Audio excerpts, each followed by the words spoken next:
Mindful Chat sa 89.1 FM.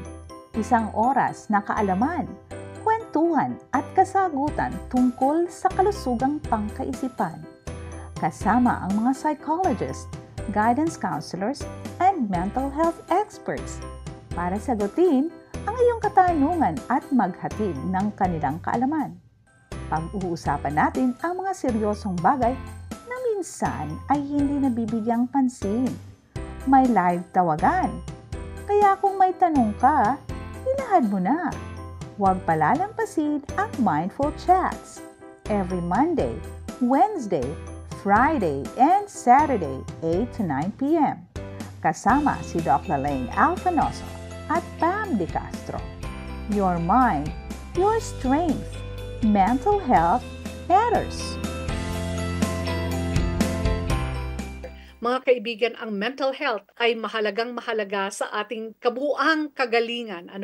Kailangan nating alagaan ang ating pong isip, ang damdamin, tulad ng pag-aalaga natin sa ating katawan. Kaya nga, ang sabi sa Matthew 6:34, kaya nga, huwag kayong mga balisa tungkol sa bukas, sapagkat ang bukas ay mangangabalisa sa kanyang sarili. Basahin ang araw ang kanyang sariling problema. So don't worry, no? Don't worry about it. At mga kaibigan, kung may problema ka po, may problema man ang bawat isa sa inyo, pwede nating pag-usapan yan dito po sa Mindful Chats, no? You can just give us a ring, or give us a message over the Facebook and YouTube channel at sasagutin po yan ng ating mga resource persons. Last Saturday, we have a very good expert sa katauhan po ni Dr. Chris Del Monte, ang AMHA President ng Davao, ng buong Mindanao. At mapalad tayo mga kaibigan, ngayong gabi, meron tayong na-invite na resource speaker that would talk about, like what I've said, bipolar disorder. Isa itong mental health disorder na nai-encounter natin, no? Sa nakakasalamuha siguro natin ito. Yung mga taong mayroon itong bipolar disorder, nakakasalamuha natin. We might not know, baka tayo ang may bipolar disorder, di po ba? So this evening, we will talk about it. Now, what is it all about? How do we determine if one has bipolar disorder? What are the symptoms? What are the preventive measures? No, so please sit back. No, listen to us and watch us. And we are so very fortunate, Daylan Sang. Ang atin pong resource speaker is a college instructor in Adventist University of the Philippines, no? College instructor in AUP Psychology Department. She holds a master's degree in psychology from the Adventist University of the Philippines and a Bachelor of Science in Psychology from Mindanao State University main campus in Marawi City in Mindanao. And at present, she is finishing her doctoral degree in counseling psychology, also in the same university. Mga kaibigan, she is an active advocate for mental health and loves to share about mental well-being, about resiliency, about positivity, and the intersection of faith and mental health.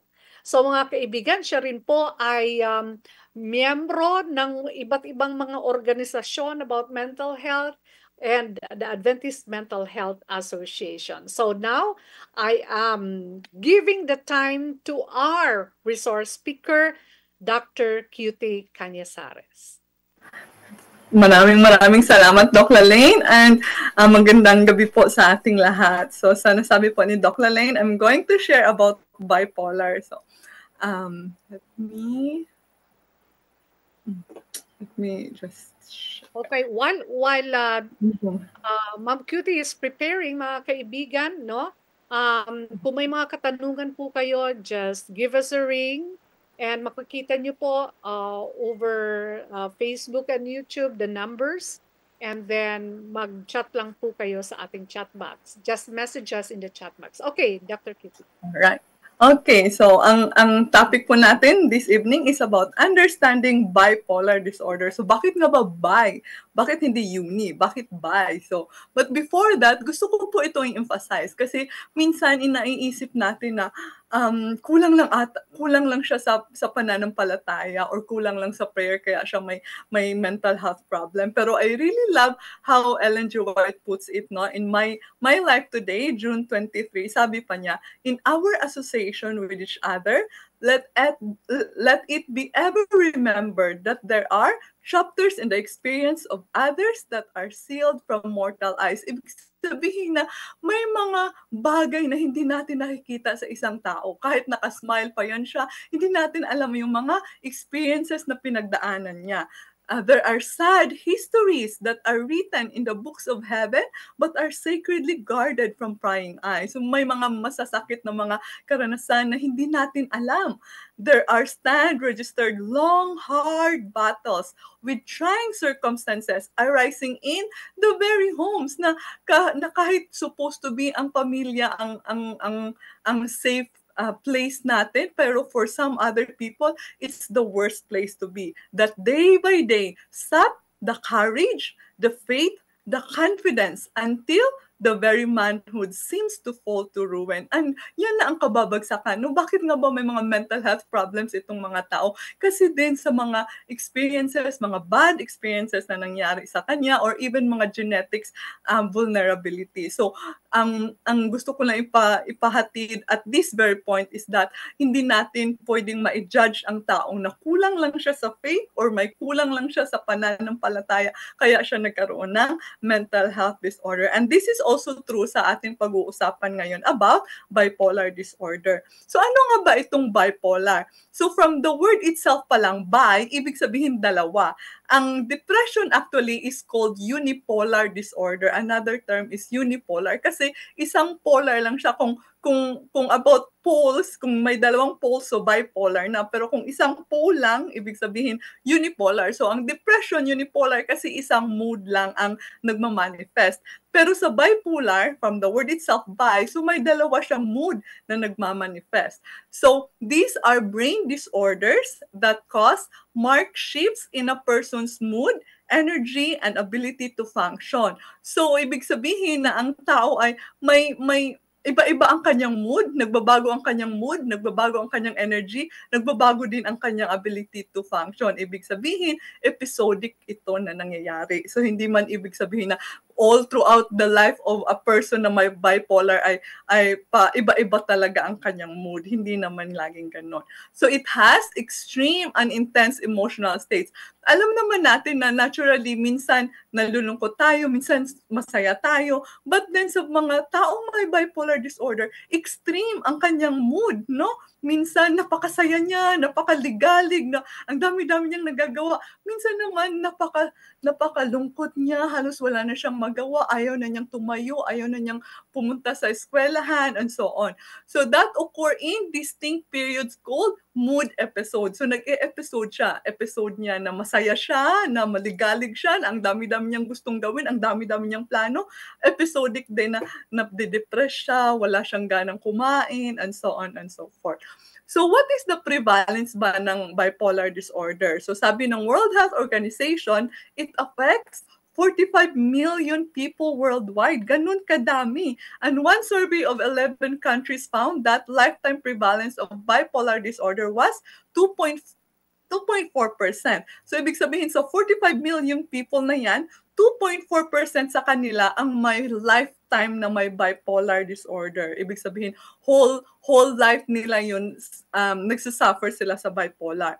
Bipolar disorder results in 9.2 years reduction in expected lifetime or lifespan. Bakit nga ba na mas mababa ang kanilang lifespan?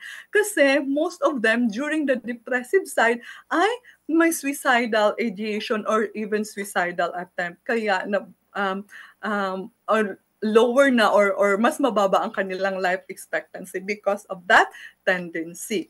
So another one, 25, the average age of the person na ma-diagnose usually is at 25 years old. And it doesn't mean na pang babae lang ito or pang lalaki. It's actually both 50-50 how bipolar affects men and women, 50-50. And then sa America daw, there are around 10 million number of Americans with bipolar disorder. Research ko yung sa Pilipinas naman, according to the World Health Organization at Asian Journal of Psychiatry, may around 520,000 na may bipolar sa Pilipinas. 2022 pa lang yon na data, so hindi natin alam ngayon. Pero hindi pa kasama doon ang hindi na-diagnose kasi most in the Philippines, hindi tayo pumupunta sa mental health professionals or mga clinics, psychiatric clinics para magpa-diagnose, no? Minsan nga usually nami-misdiagnose ang bipolar sa schizophrenia kasi halos the same ang kanilang manifestation kung nagmamanik ang may bipolar disorder. So, ang dami pa din, 520,000 diagnosed lang yun, hindi pa kasama yung hindi na-diagnose. And then 83% of patients with severe symptoms. So kung may 10 million dyan, 83% ang may severe. No? And then we have actually 3 forms of bipolar disorder. We will talk about that later on. So ito yung sinasabi kong mga signs ng bipolar. Kung nasa manic episode siya, mania, that is ang side ng bipolar na extremely high energy, ang dami-dami niyang plano. Ngayon gusto kong maggawa nito, bukas naman gusto ko ng ganito, ang dami-dami niyang gustong gawin. Grandiose levels of self-esteem na they feel good about themselves, no? Na feeling nila ang galing-galing nila kasi ang dami-dami nilang nagagawa.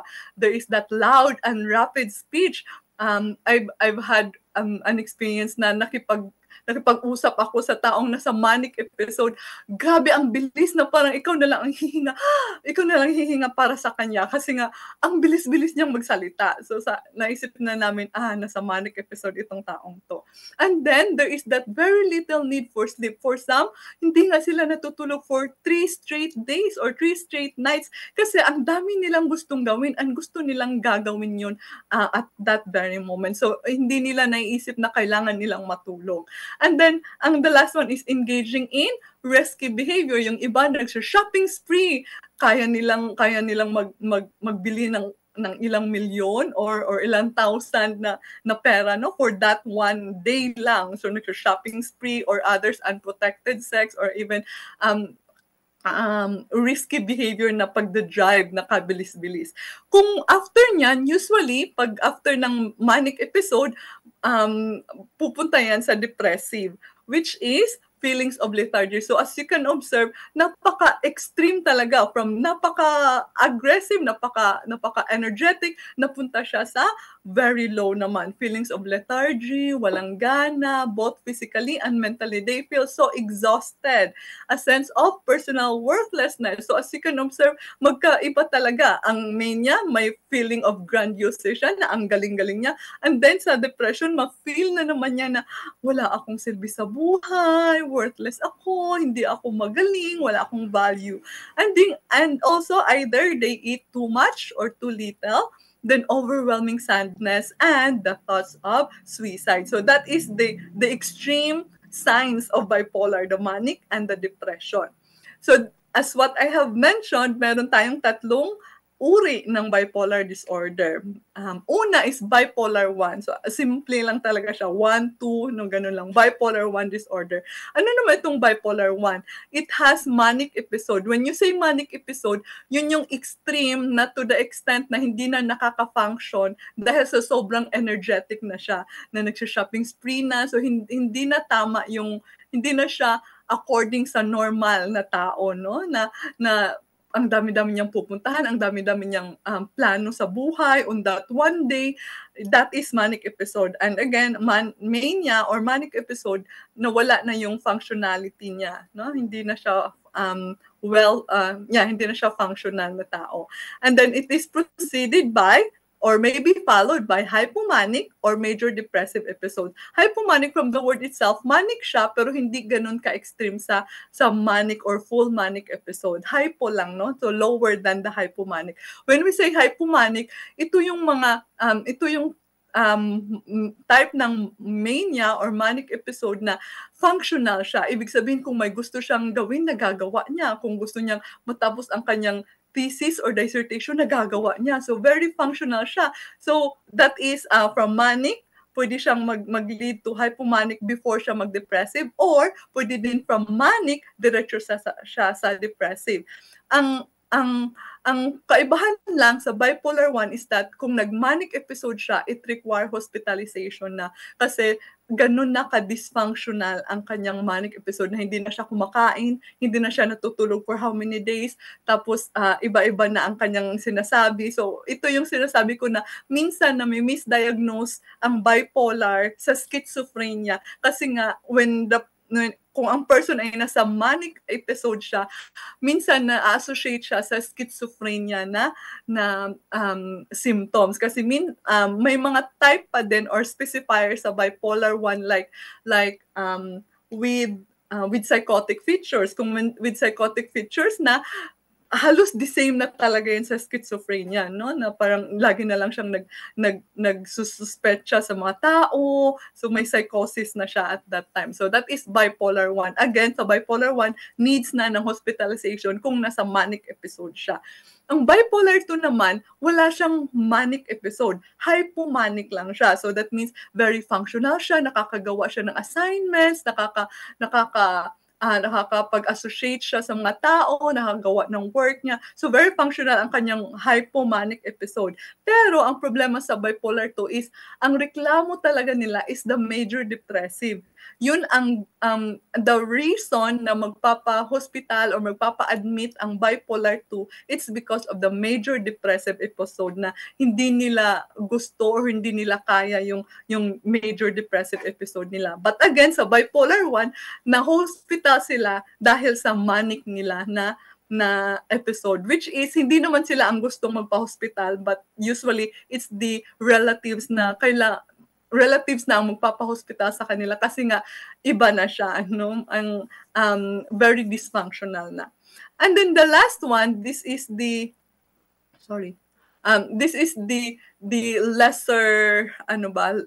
lesser or less severe in comparison with bipolar 1 and bipolar 2. Cyclothymic disorder. This is the ups and downs.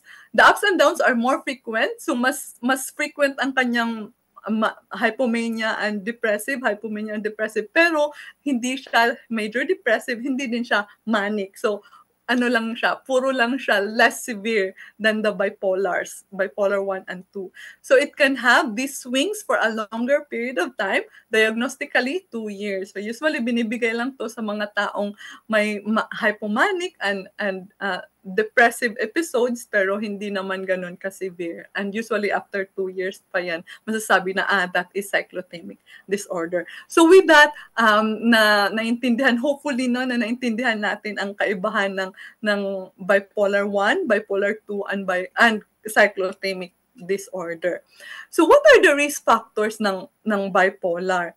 So sa environmental, bipolar is actually common in high income than in low income countries. I don't know if you are familiar, pero many of the celebrities, may it be Hollywood or kahit sa Pilipinas na mga showbiz people, maraming mga bipolar sa kanila. Kasi siguro sa kanilang sa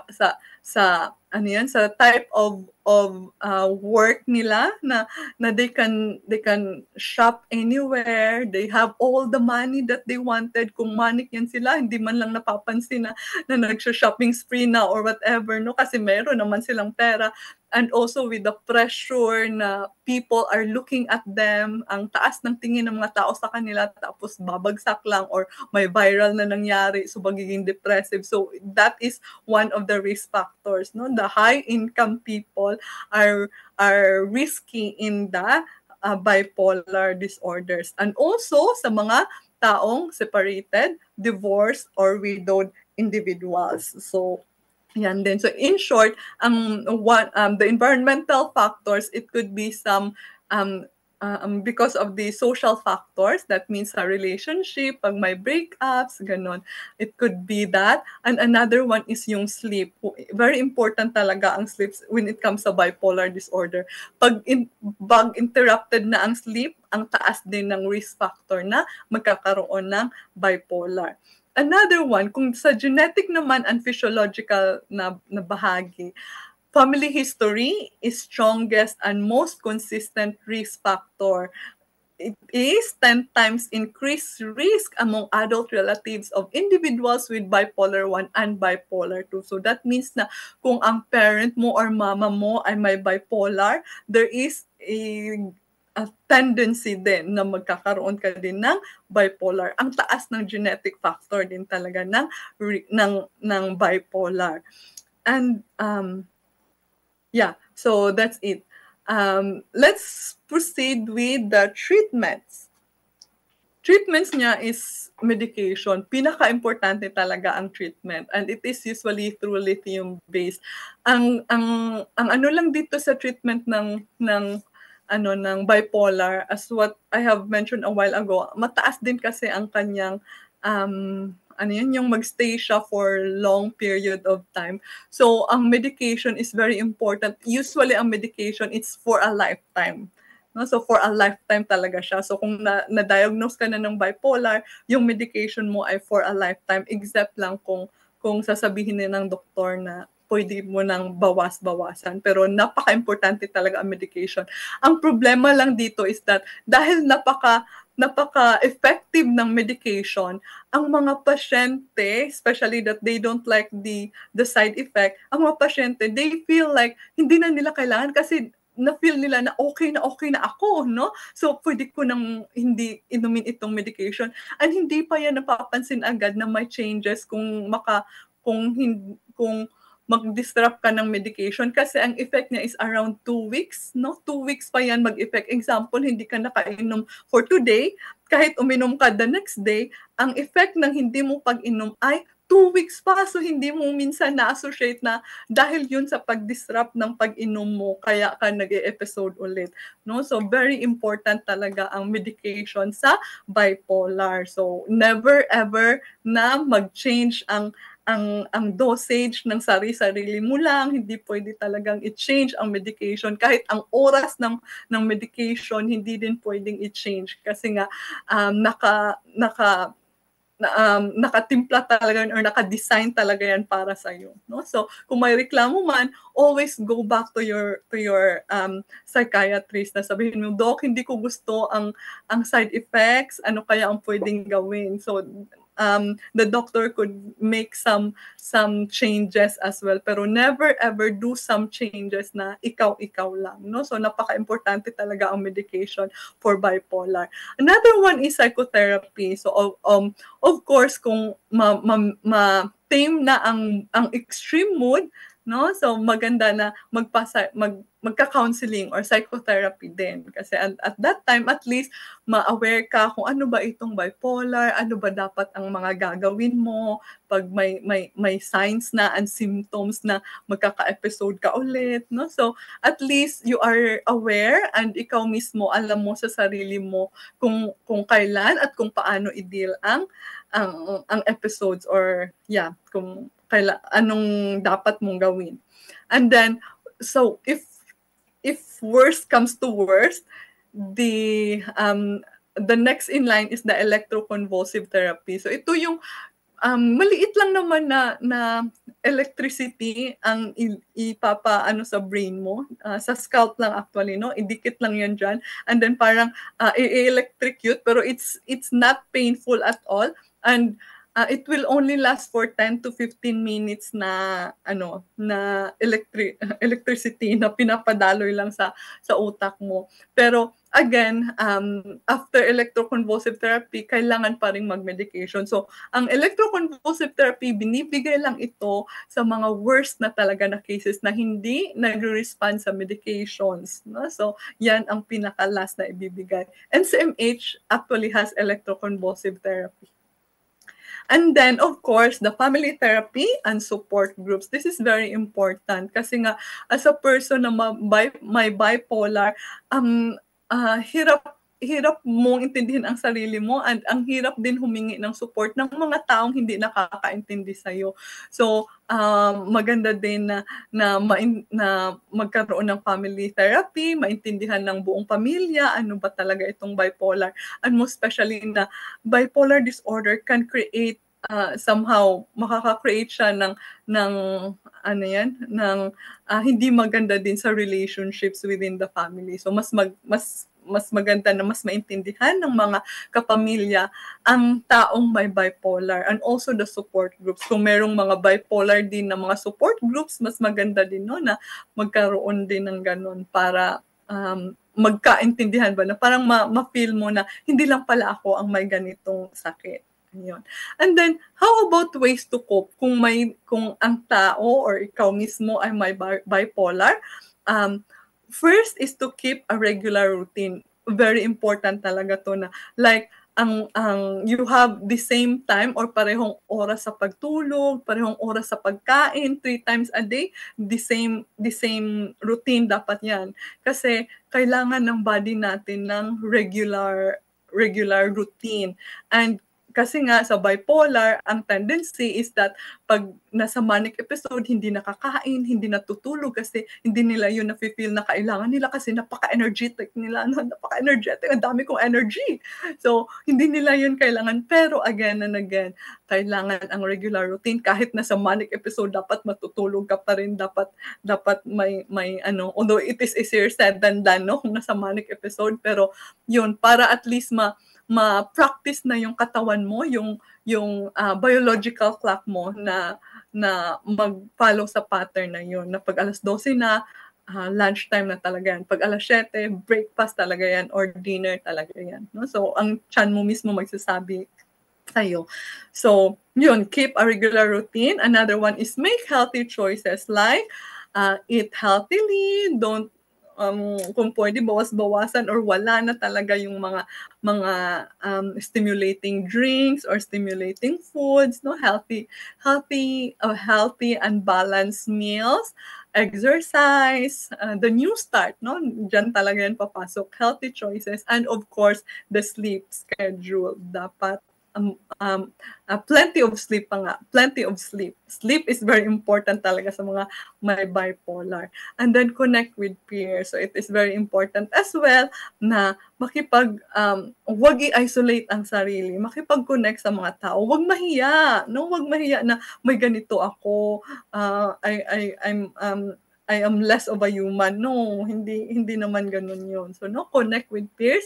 And then, learn personal warning signs. So, since alam mo na may bipolar ka or sinabi ng doktor mo na may bipolar, then research about that one. And then try mo i-observe ang sarili mo. Ano ba ang mga warning signs? Ano ba ang mga trigger ko na nagmamanik ako? Siguro kung academic stress, natitrigger ka, kaya hindi ka na natutulog. So, pag isang gabi lang na hindi natulog, baka yun na ang warning sign mo, no? So, try to observe your warning signs. And, so, with that, yan na ang about sa bipolar. Pero I really just want to share as well about the case of Kevin Hines. I don't know kung kilala niyo siya, pero he is very popular in YouTube. Pwede niyo siyang i-search. Inspiring talaga ang story ni Kevin Hines. So si Kevin Hines ay meron siyang bipolar din. Ang ano niya is the risk factor sa kanya is because he came from a very dysfunctional family. Pareho ang mama at papa niya ay puro drug addict. So na-pick up at kinulong ang mama at papa niya, naiwan silang dalawa ng kapatid niya. Maliit pa siya noon, pero kahit na-adapt na siya, nasa mabuting family na siya, ang kanyang bipolar ay nagstay pa din. So, ang laking struggle niya ay yung suicidal thoughts. To the extent na tumalon siya sa Golden Gate Bridge sa San Francisco. Tama ba? Yeah, the Golden Gate Bridge. Tumalon siya doon. Pero amazingly, by God's providence, nabuhay siya at na-rescue siya, no, despite all the cracked bones. Kaya may book siya na ang title ay Cracked but Not Broken, or Cracked Not Broken, kasi super dami niyang surgery na nangyari sa kanya dahil puro crack yung mga bones niya dahil nga sa pagtalon niya.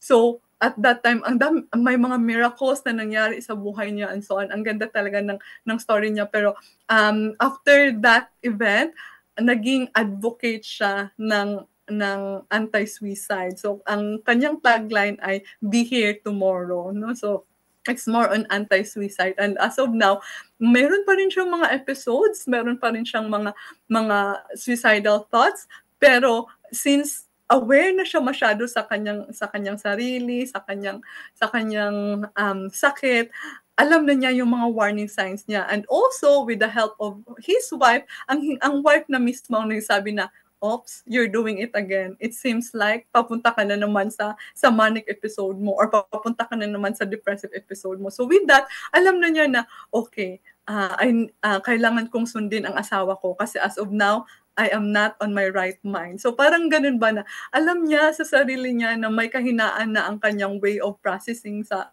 utak kasi meron siyang bipolar disorder. So kailangan niyang mag-rely sa ibang tao, which is his wife na pag sinasabi niya ng asawa niya na, "Oh, you're doing it again. Oh, you're in a manic episode again." So siya ay magsusurrender na, or somehow mag-abide na siya sa kung anong gusto ng asawa niya, kasi alam niya na wala na siya sa tamang pag-iisip, no? So pero I really encourage you na to look into his stories. It's very inspiring, lalo na yung pag-rescue sa kanya. May mga miracles talaga na nangyari doon. So before I end, gusto kong i-share itong quote from P. Kennedy: "Mental illnesses are not a question of character. They are illnesses that can be treated and managed." No? So, ang bipolar disorder is episodic lang siya. So that means may episode lang na nagmamanic, although it's really extreme, pero between that episodes, normal naman siya. So it's very manageable and it can be treated as well. And ang kailangan lang talaga is sumunod sa sasabihin ng psychiatry, especially sa medication. Napaka-importante talaga ng medication when it comes sa bipolar. And I would like also to share, we know about this one, no? Sa Romans 8:38 to 39, this is I would say the second most quoted Bible verse daw talaga. No? "For I am convinced that neither death nor life, neither angels nor demons, neither the present nor the future will be able to separate us from the love of God." Ibig sabihin na kung ikaw ay may bipolar, kung wala ka sa mood, nasa depressive ka or nasa manic episode, ang pagmamahal ng Panginoon ay nananatili. Hindi yan nawawala just because depressive ka or suicidal ka. Hindi yan nawawala. Nagre-remain ang pagmamahal ng Panginoon. And also sa 2 Corinthians 12:9, sinasabi na, "My grace is sufficient for you, for my power is made perfect in weakness." So we know na yung mga taong may mental illness, somehow weakness na nila ang kanilang brain. Parang ang hirap naman talagang isipin na okay lang sana kung kidney, alam mo na kidney, hindi ka na makarely ng kidney mo kaya nagpapadialysis. Pero kung ang brain mo, ang identity mo, ang way of understanding mo ang may diferensya na, ang hirap talaga nun. Pero let us be encouraged by this verse, no, na ang grace ng Panginoon ay mas powerful and sufficient, and mas powerful pa siya in times of our weaknesses. So I think that's all for this evening, and I hope na may natutunan tayo about bipolar disorder. Wow, thank you so much, Ma'am Cutie Canyasaras. Very short. Just imagine, 36 minutes lang. No? 36 minutes lang. Very short but concise, very informative, 35-minute lecture. And alam mo, napakaraming mga katanungan. Ako actually, ang dami-dami kong katanungan. And there are some who already sent their questions to us. Sasagutin mo yan, Dr. Cutie Cañazares, but we will let you rest first. Time check, it's 8:36 in the evening, mga kaibigan, still in 89.1 AWR FM, and there are so many who are listening and watching us over Facebook, YouTube channel of Adventist World Radio. We would like to say hello to Concepcion, Denhayan Villones, to Pastor Anesito Akain, Meli Castro, Wellman, hello, Lucy Kibang, Beth Danilo Fragate, Christian Roda of Novaleta, Cavite, hello po sa inyo, Marcela Kidian, Leo, Palomar Santos, Shoni Padraza, Rosalinda Marasigan, Concepcion Dinhayan Villones from DBBG SDA Church. You know what? It's important na ilagay niyo po yung inyong location so that we will know kung saan po kayo nakikinig, nanood. Ano ho? We would like to say hello to Celia Culapan, Meli Castro, and our co-host Pamela De Castro is now back in Legazpi City. She will be with us this coming Wednesday. That is the reason why she's not here kasi nag-fly po siya from Manila to Legazpi City. So Pam, hello there. And Pam actually has a question. Pam has a question. Ang sabi niya, can we be qualified as bipolar or schizophrenic person at one point in our lives? Di po ba, Ma'am Cutie, sometimes hindi mo maintindihan ang sarili mo. Di ba? Sometimes tuwang-tuwa ka, no? Pagkatas bigla ka na lang iiyak. Ano po yun? Can that be considered, no, bipolar manifestation? Isa sa mga sa DSM or tinatawag naming Diagnostic Statistical Manual, yun po yung parang Bible namin ng lahat ng mga psychological disorders. Meron talaga siyang time duration kung kailan siya nag-start ng episode ng symptoms mo at hanggang ngayon kung nagma-manifest pa siya. So usually like this one bipolar, it would take 6 months kung may ganun kang mga episodes, and for the 6 months then masasabi kang may bipolar. But again, hindi natin pwedeng i-diagnose lang ang sarili natin. Kailangan pa rin nating magpa-assess sa psychologist or psychiatrist. Hindi po pwedeng tayo lang na may bipolar ako, yung gano'n. Pero hindi may mga times na pwedeng at one episode lang, pero it's very extreme, like the manic one, na one episode lang, na hospital ka na agad kasi nga dysfunctional ka na. But then it doesn't mean na isang araw lang din yon, no? So it would take maybe a few days na ganun ang episode mo.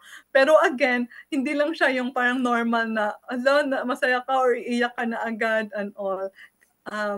Hindi tayo magda-diagnose sa sarili natin, but again, may mga duration din yan na titingnan ng psychologist or psychiatrist kung kailan nag-start ang symptoms. Kasi may mga times talaga na talagang you feel so down, pagkatapos iyak ka na lang ng iyak, pagkatapos bigla ka na lang bubulalas, tatawa. Well, maybe some call it mood swings, di po ba? May mood swing lang yan, di ba? But then, how can you differentiate? How can you identify if what you're feeling is a mood swing or baka bipolar disorder na ito? Like what you've said, it's better to, ask an expert. Pero, paano nga ba bago mo? Kasi syempre, you wanted to confirm first. Confirm na I really have to go to to a medical expert, to a psychologist. But how can you differentiate or identify if what I am feeling right now is a mood swing or maybe it's already a manifestation of a bipolar? Yeah, so that's a good question, Doc Lalino. Kasi let us remember na sa abnormality, isa talaga sa niyan is yung dysfunctionality. Pag yung mood mo ang reason bakit hindi ka na nakaka-work, nakakapunta sa work, nakakagawa ng mga kailangan mong gawin, or hindi ka na nakaka-function normally, then that would be a cue for you na parang wait lang, 3 days na akong hindi pumapasok kasi wala na akong ganang pumasok, or 3 days na akong hindi kumakain or hindi natutulog, manic na yun kung umaabot na ng ilang days at dysfunctional ka na, then that's the time na magpatingin na agad. Wag niyo nang paabutin pa ng 3 days. Wag naman, no? So pero if you can feel na dysfunctional talaga at ang hirap na i-control sa sarili mo, then magpa-assess na po. Magpatingin na.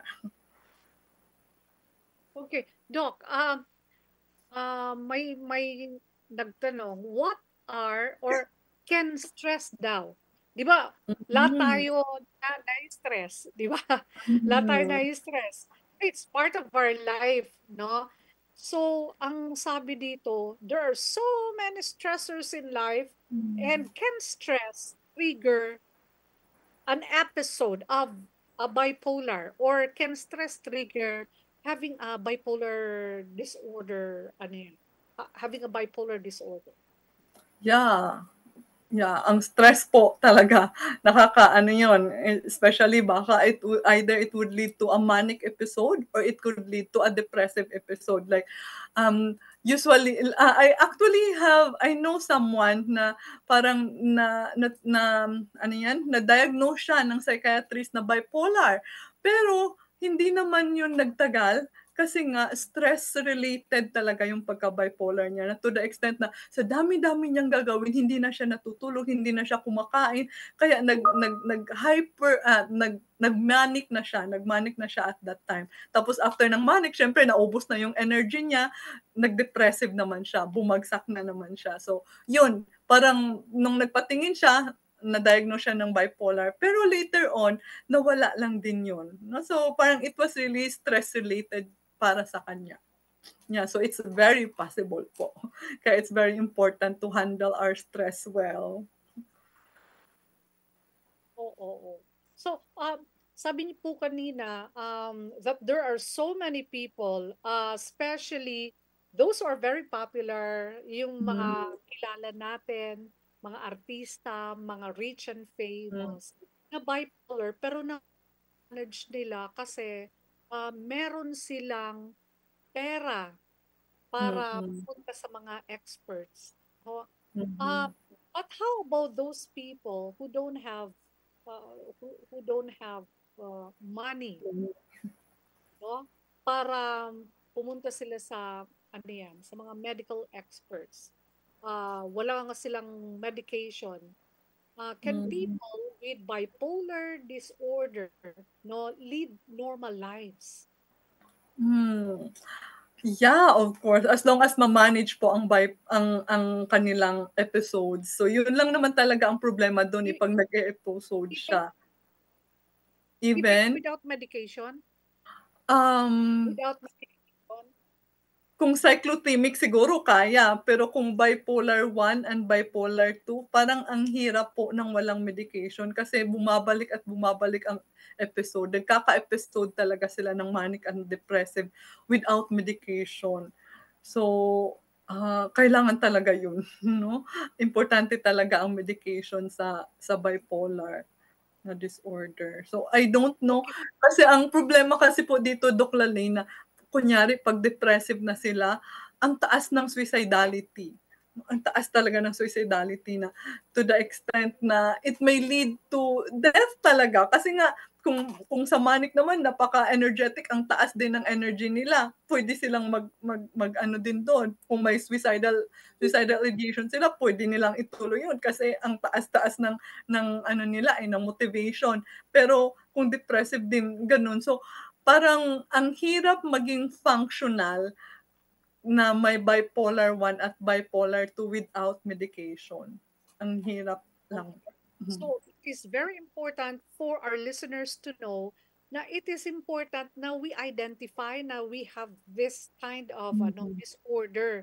And if we are feeling na we are in this kind of situation, it's better for us to consult a psychologist or a guidance counselor, but that is not the end, no? That is not the end because we need treatment at ang medication lang ang nagbibigay lang ng medication ay ang mga psychiatrist. Am I right? Yes Or po. Yes po. yeah, okay. So talagang ano to kailangan natin na makipag-usap sa ating psychologist and then i-refer tayo sa psychiatrist for Yes. medication. Or usually, pwede din po mauna sa psychiatrist. Pag sabihin ni psychiatrist na okay, you are diagnosed with bipolar, then may medication ka. After may medication at ma-maintain mo yung medication mo, go back to a psychologist for psychotherapy naman. Para maano din niya, maintindihan din niya sarili niya, alam niya kung paano i-handle ang sarili niya. So, yun po. So, may collaboration talaga. Okay. So may mga katanungan pa po about that, but we promised our listener from the Mr. Oscar Bumagat Garcia. Last Saturday, meron siyang question thrown to Dr. Chris Del Monte. We will answer tonight, for the remaining minutes of our radio program. We will answer that tonight. So, Sir Oscar Bumagat Garcia, wherever you are, I am now reading. I will now read your question, and I am so happy that Dr. Chris Del Monte had sent his answer, sa yung query. So the query is, Doc Chris Del Monte, ano dapat food para medyo bumaba ang level ng anxiety? Kasi ang pinag-usapan po last time is the different kinds of mental health problems. And Oscar Bumagat Garcia is asking particularly of the food na dapat huwag kainin, no? Ano dapat foods para medyo bumaba ang level ng anxiety? Well, Dr. Chris Del Monte, and I hope that this will be sent through the chat box, itong kasagutan niya. Ang sabi niya dito, here are evidence-based food groups and nutrients that are beneficial in reducing anxiety symptoms. So, ang unang-una, matatagpuan niyan, no? Dito sa this is expensive, no? Yung kale, no? Very expensive. I bought yesterday, and it's a bit expensive. But then we also have spinach, no? Ano na nga yung Tagalog sa spinach? So spinach can be found anywhere, everywhere, no? Why? Because spinach or kale is very, very rich in magnesium, a mineral linked to regulation of the hypothalamic pituitary adrenal or the HPA axis and stress response. Then, gagawin mo lang, isutay mo lang yung spinach and or gawin mong smoothie, no? So, yan ang sinasabi. And then, ang isa pa na dapat nyong kainin ay nuts and seeds, like almonds, like walnuts, chia, and flax seeds, no? Well, we usually have this every morning and evening pag kumakain tayo along with your oatmeal, no? Chia, flax seeds, or kaya sa iba pang mga pagkain. So, ito pong mga to, nuts and seeds, are high in omega-3 fatty acids and vitamin E, both of which have been shown to support brain health and reduce the inflammation, no? And then, ang kangkong sa masiramon, ang sabi nga niyan sa kabilan ni Pam, kangkong ay lower ng anxiety. Well, sa palagay ko, alam mo, Doc Cutie, to reduce your anxiety, all you have to do, yung iba kumakain. Kaya nga, yung may anxiety and despair, ang isa sa coping mechanism nila is to eat, di ba? Yun ang ginagawa. Pag stress eating yan, Doc Laline, nasi-stress eating. Oo. So, yun na lang. Pero ang kainin nyo, kung if you want to eat more, no? Para ma-manage nyo yung anxiety nyo, yung leafy greens, spinach, kale, and then we have kangkong, nuts, seeds like almonds, walnuts, chia seeds. If you are not a vegetarian yet, you can try fatty fish like salmon, sardines, and mackerel. No? What can you say about that, Ma'am Cutie? Yes po, siguro ang isa din sa, kasi if I get the question right, yung parang pwedeng hindi kainin or parang bawal ba na kainin sa mga may anxiety din is yung stimulants talaga, coffee, alcohol, nakaka-stimulate din talaga siya sa ating mga pag-iisip. Kasi minsan, ang ating body ay yung parang physiologically, kunyari, kinakabahan ka, and dahil lang yun sa iniinom mo, pero ang utak kasi natin, direct yan siya na gumagawa ng interpretation, ba't ka kinakabahan? So nag-iisip siya, hala baka may mangyari, baka mabagsak ako, baka ganun. So ini-interpret niya yung physiological na mga changes sa body mo na nagiging anxiety na tuloy. When in fact, dahil lang yun sa kape na ininom mo or sa coke na ininom mo. So yun, mga stimulants, So, bawas-bawas na. Yes po. Oo, kasi So, yun. yung mga soda, I'm sorry mga kaibigan, alam po natin na paborito po yan ng lahat. Paborito ng lahat ang soda, no?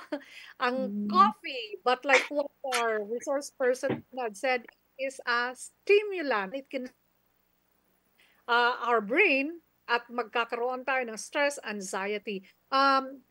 Instead of drinking and eating this food and drinks that are a stimulant, why not try fermented foods like yogurt? Naku, napaka ang yogurt or kayo ang miso soup. Well, yun po ang then sabi pa nga alcohol. Yun. Alcohol, please avoid alcohol, sugar, no? Caffeine, sugar, and refined carbs, no? Because it causes blood sugar crashes that can mimic anxiety. Okay, so parang time is so short. Di po ba? Time na ba tayo? 10 minutes left pa. Okay, so we would like to one more question. I hope this is still okay. So let me go to the questions. Mahirap pala ang mag-isang nag-aano, no? Host. So ang sabi po dito, ano daw po ang risk? Ay, wala na palang time. Okay, so I'm sorry mga kaibigan. Thank you so much. I was not looking at my so thank you so much, and we would like to welcome each one of you next Wednesday. Si Dana Faye Facto, psychologist from Bacolod, will talk about obsessive impulsive disorder. That's this Wednesday. Thank you so much, Dr. Cutie Cañazares. Your last word po. Thank you din po. And let us always remember, no, now we cannot judge the person's experiences or ano yung mga pinagdadaanan niya or anong meron siya ngayon.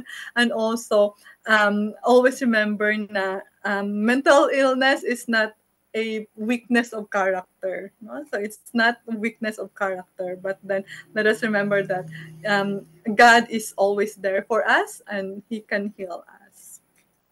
Thank you so much, Dr. Cutie Cañazares. And again, kindly tune in every Monday, Wednesday, Friday, and Saturday, 8 to 9 p.m., 89.1 FM, over the Facebook and YouTube channel of Adventist World Radio.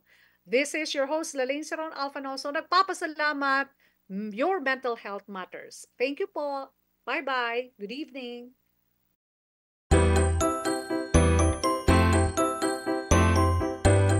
Mindful Chat sa 89.1 FM. Isang oras na kaalaman, kwentuhan at kasagutan tungkol sa kalusugang pangkaisipan. Kasama ang mga psychologists, guidance counselors, and mental health experts para sagutin ang iyong katanungan at maghatid ng kanilang kaalaman. Pag-uusapan natin ang mga seryosong bagay na minsan ay hindi nabibigyang pansin. May live tawagan. Kaya kung may tanong ka, ilahad mo na. Huwag palalampasin ang Mindful Chats. Every Monday, Wednesday, Friday, and Saturday, 8 to 9 p.m. Kasama si Dr. Lane Alfanoso at Pam De Castro. Your mind, your strength. Mental health matters.